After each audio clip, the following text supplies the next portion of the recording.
সরকার পরিবর্তনের পরপরই হঠাৎ করেই মুখ খুললেন রাষ্ট্রপতি মোহাম্মদ শাহাবুদ্দিন চুপ্পু।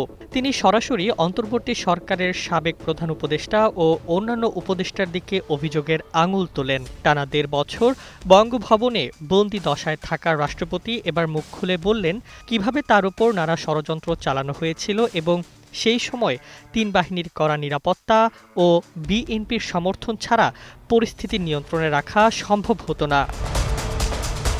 সম্প্রতি কালের কণ্ঠকে দেওয়া একান্ত সাক্ষাৎকারে রাষ্ট্রপতি বিস্তারিত তুলে ধরলেন সেই দিনগুলোর ভয়াবহতা।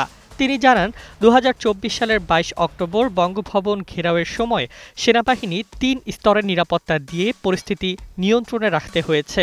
ভাড়া করা দুর্বৃত্তরা সাউন্ড গ্রেনেড ছুড়লেও তাকে কোনোভাবেই ধাক্কা দিতে পারেনি।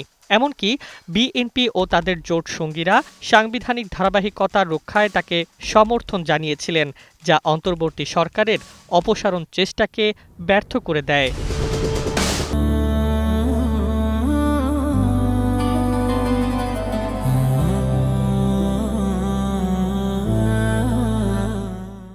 রাষ্ট্রপতি অভিযোগ করেন, অন্তর্বর্তী সরকার অসাংবিধানিকভাবে সাবেক প্রধান বিচারপতিকে তার জায়গায় বসানোর চেষ্টা করেছিল, তবে বিচারপতির দৃঢ় অবস্থানের কারণে চক্রান্ত ব্যর্থ হয়।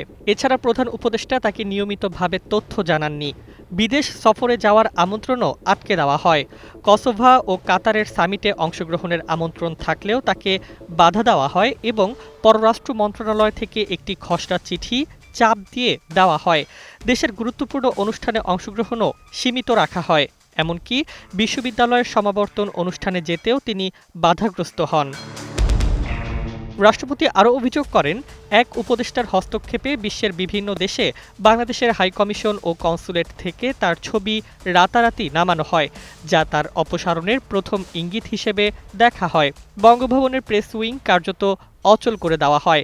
প্রেস সেক্রেটারি, ডেপুটি ও অ্যাসিস্ট্যান্ট প্রেস সেক্রেটারি প্রত্যাহার করা হয়। 2 ফটোগ্রাফার সরিয়ে নেওয়া হয়। ফলে রাষ্ট্রপতির দপ্তর থেকে কোনো প্রেস বিজ্ঞপ্তি দেওয়া সম্ভব হয়নি এবং জাতীয় ক্রোড়পত্রে তার ছবি ও বাণীও অন্তর্ভুক্ত করা হয়নি।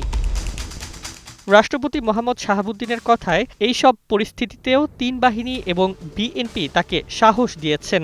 তাতে তিনি সাংবিধানিক ধারাবাহিকতা রক্ষার দৃঢ় অবস্থান বজায় রাখতে পেরেছেন। তিনি বলেন, এসব ষড়যন্ত্র ও বাধার মধ্যেও তিনি একচেটিয়া সরকারের বাইরে থাকলেও জনগণ ও সংবিধান রক্ষা করতে তিনি সক্ষম হয়েছেন।